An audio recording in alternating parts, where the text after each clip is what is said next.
Sino nga ba daw si Milolo? Si Milolo lang naman ang nagbibigay ng earnings every Friday.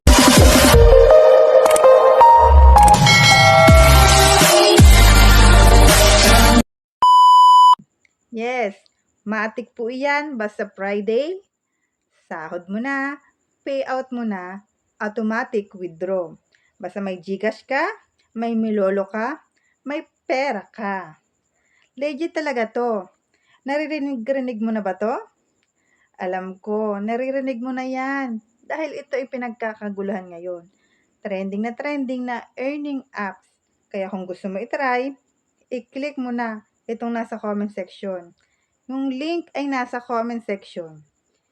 I-click mo na yan, then mag-download ka na ng Milolo. Para ma-direct ka kay Milolo, ang link, click mo lang. Then, ano nga ba si Milolo? Si Milolo ay maraming magagandang palabas, magagandang panoorin sa kanya. Ito ay maaaliw ka na. Sobra talaga kung sinong mahilig manood ay talaga nakakaaliw katulad ko. Naaaliw ako. Bukod sa naaaliw ako, nagkakapera pa ako.